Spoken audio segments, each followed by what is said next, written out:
اللہ کے بندو، آپ کو میں بتاؤں، آپ ہندوستان کا جائزہ لیں.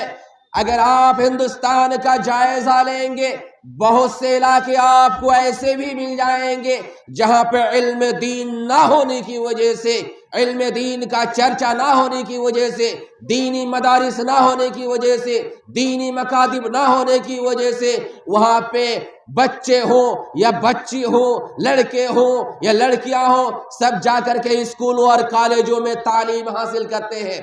اب اسکول اور کالج کی تعلیم کیسی ہوتی ہے؟ بس دنیاوی تعلیم ہوتی ہے جہاں پہ قرآن و حدیث کے بعد کا کوئی علم نہیں دیا جاتا.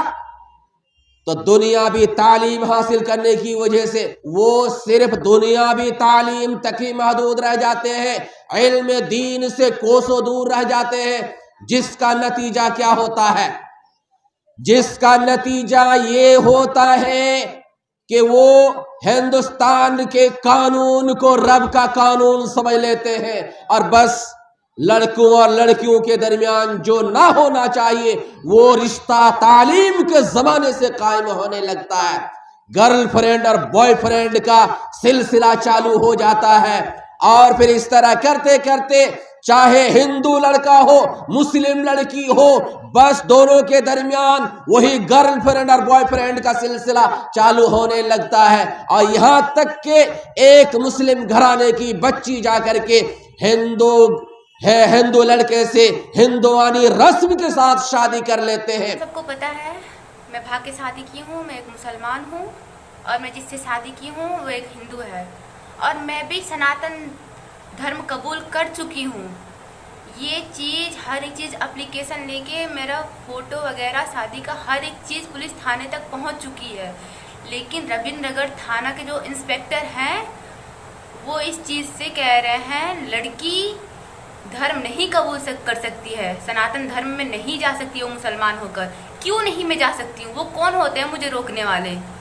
گھر والوں سے پیسے لے کر وہ مجھے روکیں گے میں ہندو بنوں گی کہ مسلمان بنوں گی، جب میں اپنے مرضی سے جے سی رام کا نعرہ بھی لگا رہی ہوں. جسے روکنا ہے وہ روک لے، جس کو جو اکھاڑنا ہے اکھاڑ لے. اور ان سے اگر کہا جاتا ہے کہ آپ تو مسلم بچی ہیں، مسلمان گھرانے کی لڑکی ہے، آپ ہندو سے شادی کر رہے ہیں، وہ کہتے ہیں کہ کیا ہندوستان کا قانون ہے، ہندوستان کا قانون ہے، ہم 18 سال کے ہو چکے ہیں، ہم کسی سے بھی شادی کر سکتے ہیں. اس کے بعد ساحلہ پروین سوہن کے ساتھ بیگو سرائے پہنچی اور شنیوار کو مندر میں شادی رچائی. شادی کے بعد دونوں پریمی جوڑا کافی خوش نظر آ رہا ہے. پیار میں کوئی مذہب کچھ نہیں ہوتا، بس جہاں پیار ہے وہ سب ایک مذہب ہے. ہم ان کا سپورٹ دیں گے، ہم ان کے ساتھ رہیں گے، آگے ہم لوگ سب ایک ساتھ رہیں گے اور ہم ان کے ساتھ رہیں گے ہمیشہ. اگر اس بچی کو علم دین کے بارے میں کچھ بھی علم دین ہوتا اس بچی کے اندر، اور کچھ بھی قرآن حدیث کی تعلیم اس کے اندر ہوتی، غیر مسلم لڑکے کے گھر کی بہو نہیں بنتی کبھی بھی. لیکن علم دین نہ ہونے کی وجہ سے وہ سب کچھ حلال سمجھتے ہیں، یہ بھی ٹھیک ہے وہ بھی ٹھیک ہے. اور افسوس کی بات یہ ہے ان علاقوں میں ہم مسلم علماء کی بھی غلطی ہے، مسلمانوں کی بھی غلطی ہے کہ اگر اسکول وہاں پہ نہیں ہے تو مسجدیں تو کم سے کم ہیں.